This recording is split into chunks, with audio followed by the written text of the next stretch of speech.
Good morning.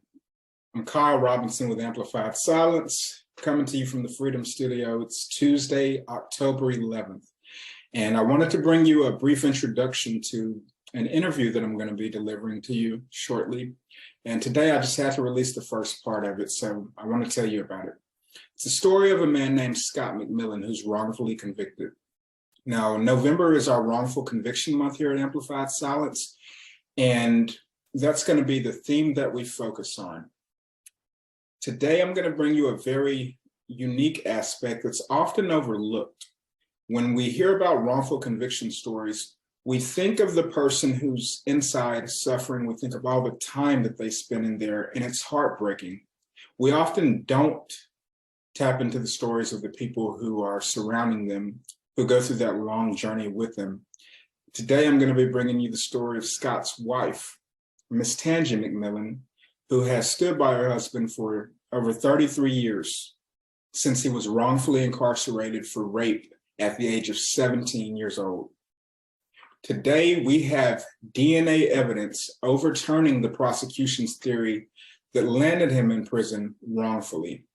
So I'm going to let Miss Macmillan bring you the story in her own words. I'll be interviewing her.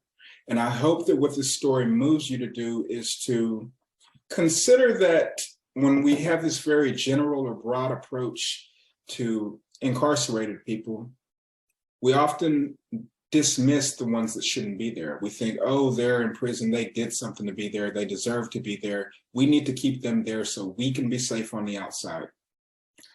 I hope that today's story will broaden your thinking a little bit.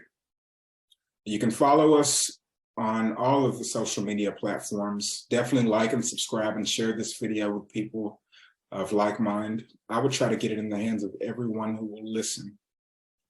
So without further ado, I bring you Miss Tangie Macmillan. Thanks for following Amplified Silence. Have a great day.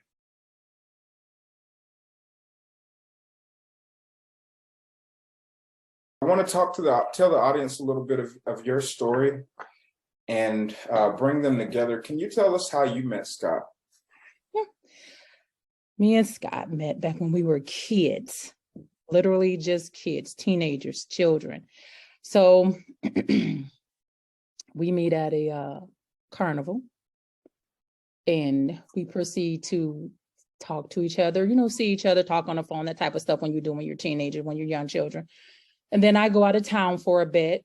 And I come home to a bunch of letters. And I'm like, what are these letters from?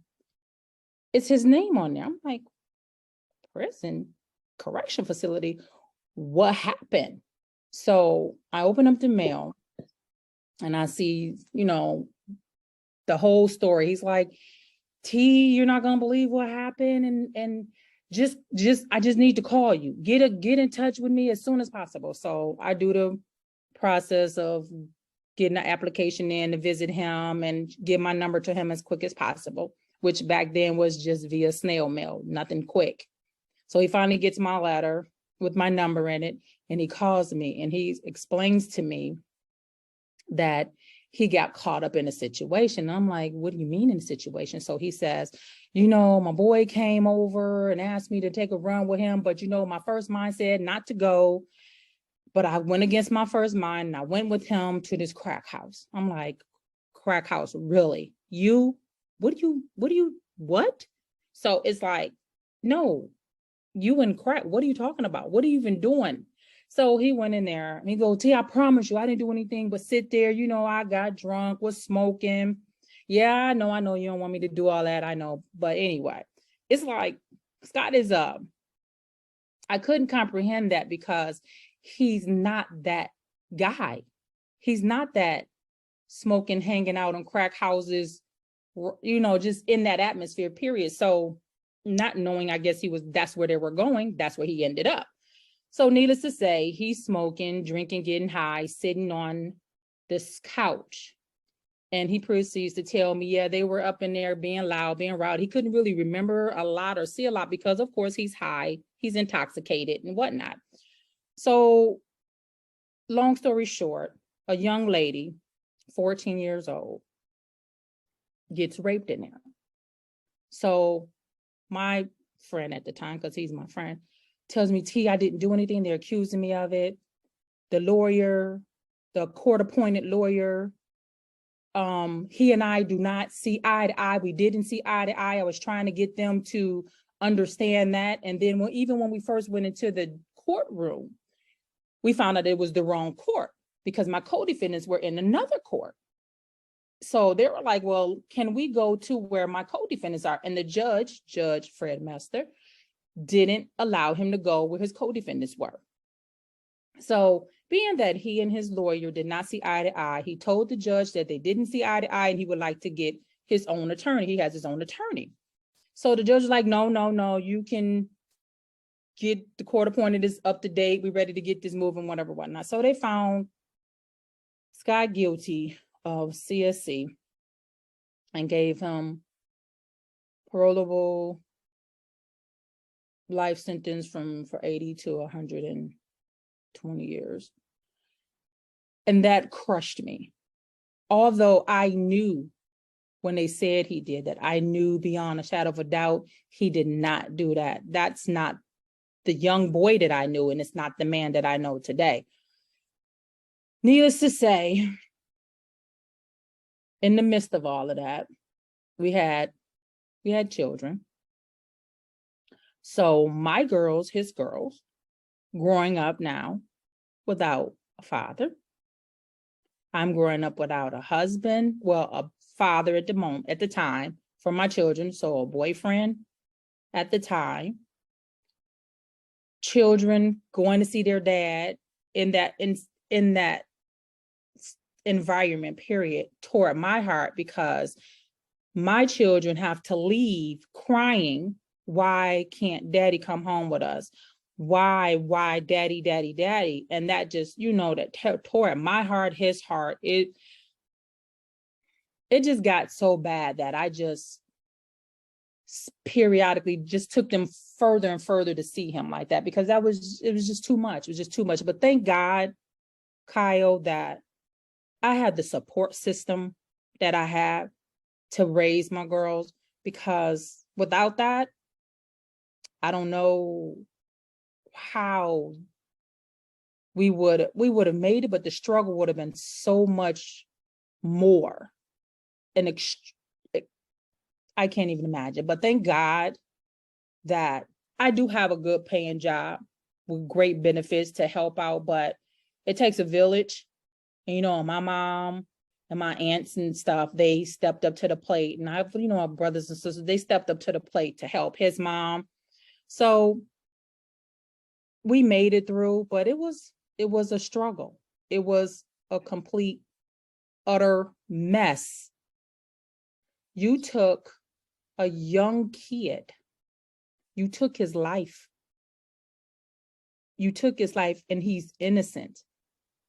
33 years later, he's been saying from day one that he did not do this. And then to have his co-defendant, blatantly lie on him, stating that he saw him when clearly he didn't, because the DNA said that he didn't. A young man that the judge adopts and adopts and then advance him to have the chance and the life that my husband didn't get, that was stripped from him before he could even begin his life. He was a kid. Do you know he was 16 years longer than he was 17. He had only been 17 for 5 days. I couldn't imagine that happening to my daughters at that age. It's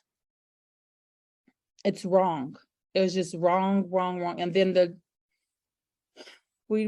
lawyers, Kyle, we went through 1, 2, 3, 4, 5 lawyers. Until recently, the lawyer that got us closest, of course, is Laurel Kelly Young. She's the only one that got us to where we are. And we're thankful for her. No ifs and buts about it. Without her, we probably would not be where we are. We probably wouldn't have had access to the integrity unit to find the DNA, because they said the DNA was destroyed, it was lost. But it wasn't. That was a lie. So in all, God is good, you know, because at the end of the day, that's who gets all the glory and all the praise, because he allowed people to come into our lives and doors to be open to even have the chance, the opportunity to even be proven that he's been innocent and he's been telling the truth from the very beginning. So it's hard. It was hard, but we're here now.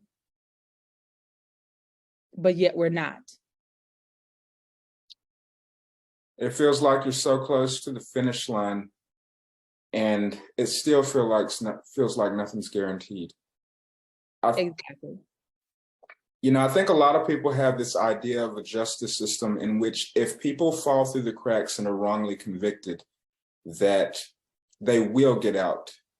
People don't imagine that it should take 33 years or could take 33 years generally, but obviously there's a lot of people dealing with this type of issue. So I'm curious if you could tell us about some of the roadblocks that you've come into along this journey while trying to get him help. The roadblocks? Yes. The lawyers. The lawyers. Those were the roadblocks. We had people on your team. These are people that are supposed to be people helping you. Yes, they're supposed to be helping us. The first lawyer that I've come across with him when I got in on it was I had his name, Lawrence, and what is his name? Well, it was Lawrence, James Sterling Lawrence, I believe that's his name. That was one of the lawyers. You're just talking about Nancy and something. Let's just say they took our money. They took our money and didn't produce anything. They just did paperwork. And when you just do the paperwork and you take our money and you don't get to court, you don't make any progress, what you do is you are taking his chances that he has to get himself out the steps. You're taking them and using them up frivolously without moving forward. We just stagnant. Take our money, nothing happens. That's one lawyer. Second lawyer, same thing, went to court. The judge cut him to pieces because he wasn't well prepared. So it's again, people that are supposed to be on our team that are really not fighting to move us forward. They were just taking our money and keeping us stagnant and just, what I want to call it, what do you call it? Just. There's not a word for it. I can't. Yeah, I can't. Yeah, just. Yeah. There's so many different offenses, and what they're doing, it's hard to nail down one. But I think the one that you touched on is what's most important. Not only are you failing to meet the fiduciary obligations you have to the person, but you are crippling their ability to actually go out and hire or fund. Absolutely. Yes, to actually find someone to move us to where we are now. Like I said, thank God. And this time in the meantime is wasted as well, obviously. It sounds like there's an emotional roller coaster that one has to go through. When you hire a lawyer, you think good things are going to happen to you. No one hires a lawyer hoping or expecting this lawyer to be unsuccessful. You know, you hire a lawyer with an agenda in mind, and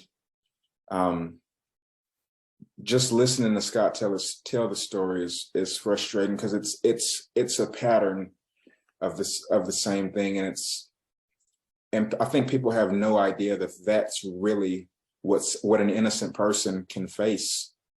Just imagine. You don't have to imagine, you've been through it, but I would ask the audience to imagine, being in prison for a crime that you didn't commit, particularly one of a heinous nature that carries all of the baggage with it that CSC crimes do. and fighting like hell for your chance to get out, and everyone letting you down. And you're not asking people to work miracles.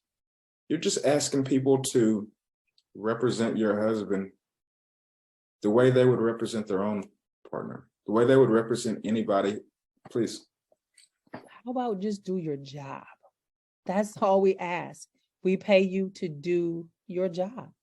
That's it. Nothing more, nothing less, Kyle. Just do your job, which everybody has failed. Every one of them. Everyone has failed. Even now, the latest lawyer and the integrity union, how do you know for a fact two DNA reports states and factually says that he's innocent?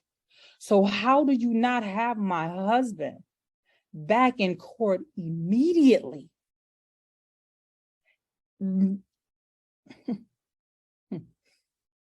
Demanding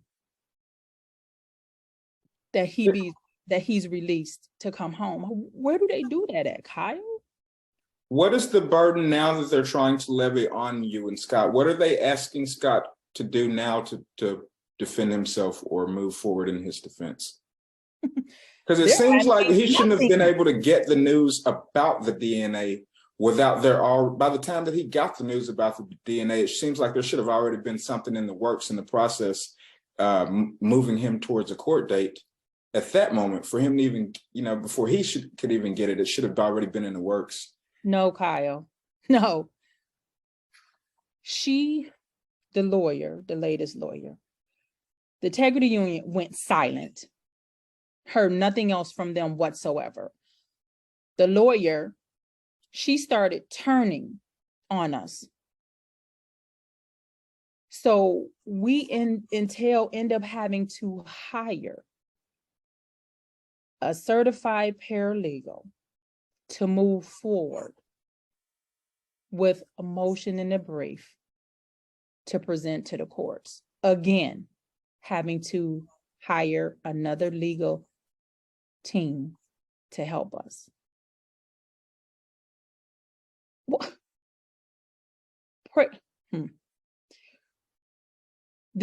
Because this guy, he's brilliant, and he's gotten plenty of people out of their situations in their home. We're looking for him to do his job as well, which seems to be more than what the lawyers prior to him have done. At least he's writing motions in a brief to present to the court. The other lawyers said such, but didn't provide anything. So we're still waiting and still trying to, in the process of waiting, getting his story out there so people can see how the justice system fails innocent people. It happens. It happens. It's not all he's guilty. No, DNA proves. You can't dispute DNA. And it proves that my husband didn't do anything and he's still sitting in prison. And we found this out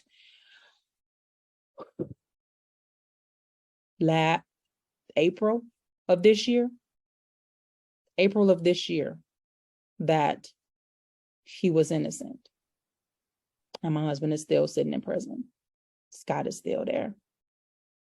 Laurel gladly washed her hands of it. I don't know what was said to her or why she did what she did, but it's done.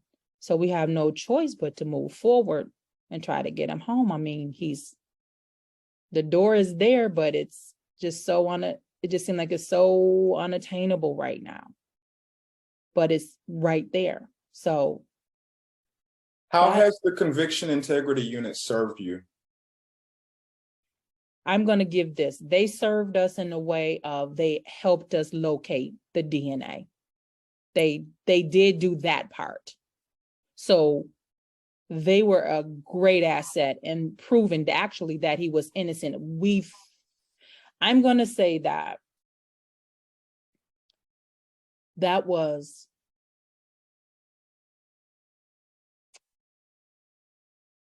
a great accident that they stumbled upon. That was because like I said, we were told that it was destroyed. When were you told that it was destroyed? Or how long had you been believing that DNA evidence was unattainable in Scott's case? I'm gonna say not even a year after he was quote unquote found guilty. As a matter of fact, they found out that they destroyed her clothing 4 days after the trial, where you don't do that. The judge ordered them to keep everything. It was ordered, but it was destroyed. It was destroyed, but somehow Lori Montgomery knew somebody in Oakland County that was able to find that DNA, found what little evidence that they did have left. The clothing was not there, but that little piece of DNA was with the Michigan State Police. And she got it. She sent it out independently to 2 separate labs, and they both came back stating that he is not a contributor. He's been excluded.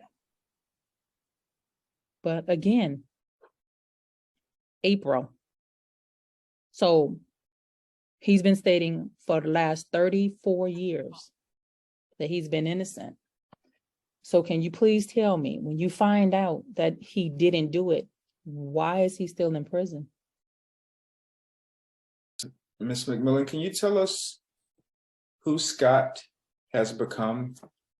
Can you tell us what his journey has been like, and explain to us who you've watched him grow into? Scott, I've watched Scott come from being a young, scared little boy who was just all over the place. He was a kid. I'm just going to say that. He was a kid, a young man who became a father at a young age, who fought and struggled with being away from his children, fought with the system in there. He grew to learn that he had to put the work in for himself to get himself home and not depend on just lawyers to do the work and confide and believe in just them. He had to put the belief into himself. I've watched him come from depending on others to put the footwork in to get him home, to doing it himself. I've watched him grow from not knowing much at all about law to knowing the law, especially pertaining to his case, learning the law better than some of the lawyers that he's had supposedly on our team. He's helped them. I've grown from watching him not helping 1 or 2 lawyers along the way and just depending on them to do it, to him with the last couple of lawyers, showing them and telling them some things that can help him in his case and to get him home. So he's grown from and struggled from that little kid to the knowledgeable man, father, and now husband.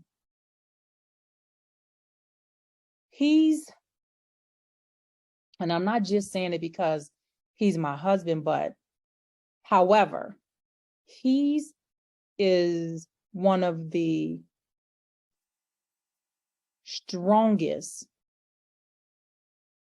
most intelligent men that I know. And I've been around a lot of men. It's a lot of men in my family.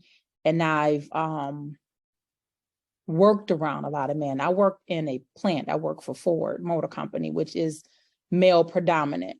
So when I say I've been around a lot of men, I've been around a lot of men. And he is very smart and very intelligent. And he has the biggest heart. So for him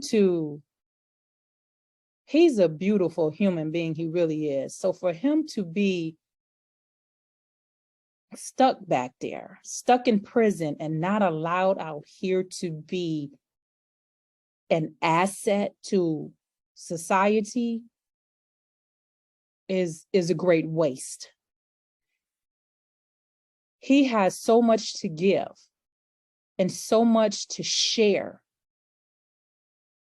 with the youth, because even now, being in prison, he reaches out to nephews and nieces in his family and beyond to help them get through whatever trials and tribulations that they may go on through, that their parent can't reach them. But once he speaks with them, it's a whole 180 practically for those children. So his gifts are just, I'm sure to a degree, he's sharing them in there as well, but they're being suppressed, they're being wasted. So he just has so much to give. So much to give.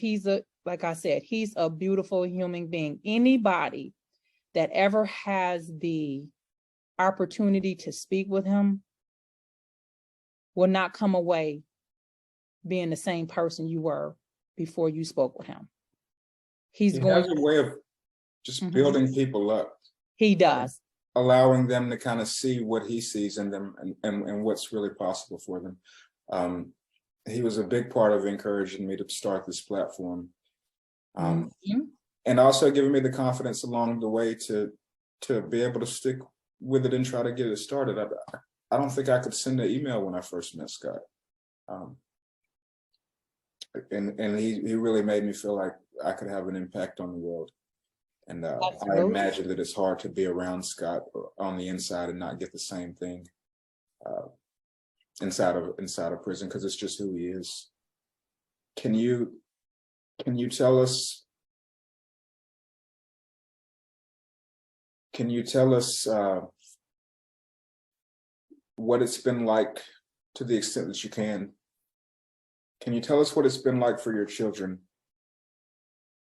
into their adulthood, going into their adulthood, to have this human being taken away from their lives?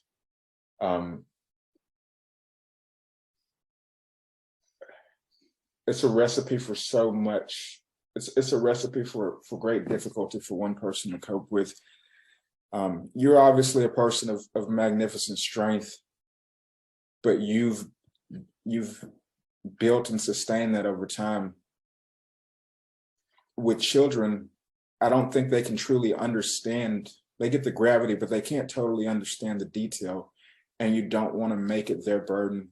How have you and your team moved through that process? Where is that today? Are Scott's children in his life? Absolutely, 100%. That ordeal was difficult when they were younger, because it's, why can't we ever see daddy at home at night to tuck us in? Why we can only hear him? You know, that's very difficult to explain to a toddler.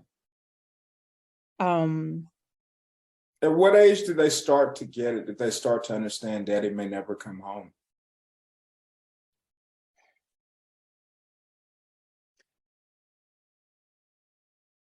No age, because he's always was coming home.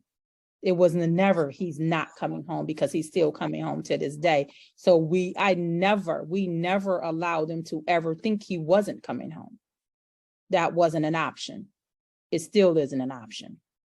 So they got to, I would say,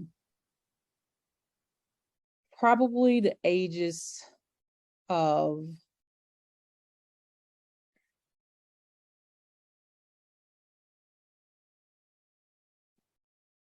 they some smart little girls. So the oldest, I would say she understood probably by the time she was 7. She got the gist of it. She could pretty much comprehend what was going on. As long as she was able to speak with her dad on a daily basis and he talked to her, she was okay. They're 11 years apart. So the baby, she got it around the same age, 7, 6, 7. So, like I said, because he's always been present, even if it's just by phone, it didn't matter. He was always present. He was always able to say to them good night, even though he wasn't there physically, but he was coming. He's coming, he's coming, he's coming. And they never gave that. They never thought that he wasn't. They still don't think to this day that he isn't coming home. But of course, they're grown, they're young women now, so they understand the legality of it now and what happened. So they're very successful young adults in society. Our youngest just graduated college with her master's. The oldest, she stopped for a second, but she's going to be graduating this summer with her bachelor. So it was rough, like I said, when they were younger, but he was never not there. He just wasn't there physically. But once they got a little older, they started seeing, and we started bringing them back around. They started wanting to visit him more and to actually be able to see him. So it was just younger when it was just, younger. It was just a little bit more difficult when they were younger, because they would cry, why can't he come? Why can't he come? So we just had to wait a little time to where they could understand a little more of what was actually going on. But despite his circumstances, we have 2 successful young ladies in society contributing their part. So we're very proud of them. I'm going to say it again. Without God, all of this and none of this would be possible. But again, the support system as well is just. I think you're probably better suited than anyone else in the state, maybe to tell the audience how to be supportive of someone on the inside. I think most of us are met here because we have someone we love, or we have people that we care about on the inside. What have you learned in this ordeal that you can share with other people to help them get through this process?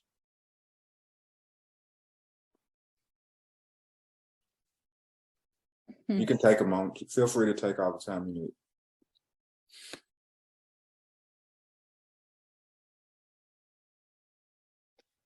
I'm going to say for me, and I don't know, I can't speak for anyone else, but for me, I never, ever gave up my faith in God. I always stood on that. I always told, if you ask God, he will always say, Tangie, my wife, has always said, God got us. God got us. I never wavered in my faith. I never not believed him from day one, even though he sent me all of his paperwork, transcripts, everything. I never not believed him. I always believed him, and I stayed in faith, and I stayed prayerful, no matter what happened, no matter what. And I just stayed. I just stayed with him. No matter what went on in my life, I'm not gonna sit here and say I was a steady 34 years. No, I was a kid. We were kids when we first met. So of course I had some growing up to do. However, no matter what was going on in my life, he always remained a constant, no matter what. Now that is that. Basically, this is a team effort. It seems like everyone's Absolutely. ability to survive this was a team effort. Absolutely. Absolutely, because it took him as well to be an intricate part of talking to me when I was having a rough time. He was my rock, as well as I was his rock. So it definitely is a joint effort. It takes even when, and I hate to say it, but when family members do fall off and not there, we only had each other. So it's, again, it's a joint effort. It was not easy. It was not easy. It was a struggle, but we pulled through. We made through. We had our trials and tribulations like anyone else would. However, what's meant to be is meant to be. And I never ever believed that he was not coming home. Never. Never. Like he always told me, he would try to give me a way out. You know, T, this is my, this is my life. This is my plight. You don't have to. I have to do this bit. You don't have to do the bit. I said, yes, I do. If you doing it, I'm doing it. If you're nothing else, first, you were my friend before anything. And I don't use that word lightly. He and I became friends, like heavy friends, before anything. So no, I just always believed him because I knew he wasn't that type of guy. So if I can't stand with you in your worst of worst times and say I'm your friend, how can I dare say I'm your friend when you come home, but I wasn't there through your worst of times, but I'm going to be here now that everything is good. Now you're in your good times. That's not friends. That's not a friend at all. So I'm his friend. We're friends, if nothing else, first. So. Thank you. Thank you. You're welcome.